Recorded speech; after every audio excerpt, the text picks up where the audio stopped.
শরীরে কিছু লক্ষণ দেখে যেমন রোগের ধারণা পাওয়া যায়, ঠিক তেমনি মোবাইল ফোনে কিছু লক্ষণ দেখে ধারণা করা যেতে পারে তা ভাইরাসে আক্রান্ত হয়েছে কিনা। এখন প্রশ্ন হলো, কোন কোন লক্ষণ দেখে বুঝবেন আপনার ফোন ভাইরাসে আক্রান্ত। কয়েকটি লক্ষণ দেখে বুঝে নিতে পারবেন আপনার ফোন ভাইরাস আক্রান্ত কিনা। দ্রুত চার্জ শেষ হওয়া। দ্রুত চার্জ শেষ হওয়াকে বলা হয় ব্যাটারি ড্রেনিং। এটি যদি ঘন ঘন হয় তাহলে বুঝতে হবে কোথাও না কোথাও সমস্যা আছে। ফোন চার্জ দেওয়ার পরই দ্রুত হারে চার্জ নেমে যাওয়া ম্যালওয়্যার ভাইরাসের একটি লক্ষণ, কারণ এগুলো ব্যাকগ্রাউন্ডে চার্জ শুষে নেয়। অচেনা অ্যাপ। আপনি ফোনে ইনস্টল করেননি এমন অ্যাপের সন্ধান পেলে দ্রুত সতর্ক হন।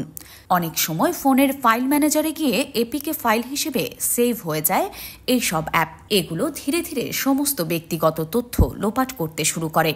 এমন অ্যাপ চোখে পড়লে দ্রুত তা ফোন থেকে মুছে ফেলুন। দ্রুত ডেটা খরচ হওয়া। উদাহরণস্বরূপ, আগে যে কাজটা করতে 100 এমবি ডেটা খরচ হতো, সেটি এখন করতে 200 এমবি বা তার বেশি খরচ হচ্ছে।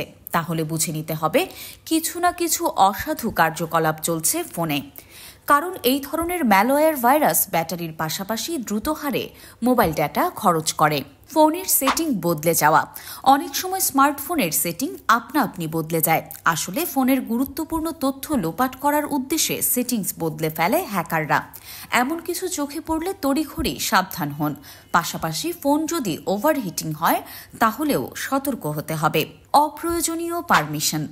ফোনে অ্যাপগুলো যদি অপ্রয়োজনীয় পারমিশন চায় তাহলে সতর্ক হতে হবে, কারণ অনেক অ্যাপ প্রয়োজনীয়তার বাইরে পারমিশন চেয়ে থাকে। এগুলো স্মার্টফোনের ক্যামেরা, লোকেশন, কন্ট্যাক্ট সহ একাধিক ব্যক্তিগত তথ্যের অ্যাক্সেস পেয়ে যায়।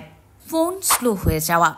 নতুন ফোন কিনে বেশি দিন হয়নি, কিন্তু কমে গিয়েছে পারফরম্যান্স।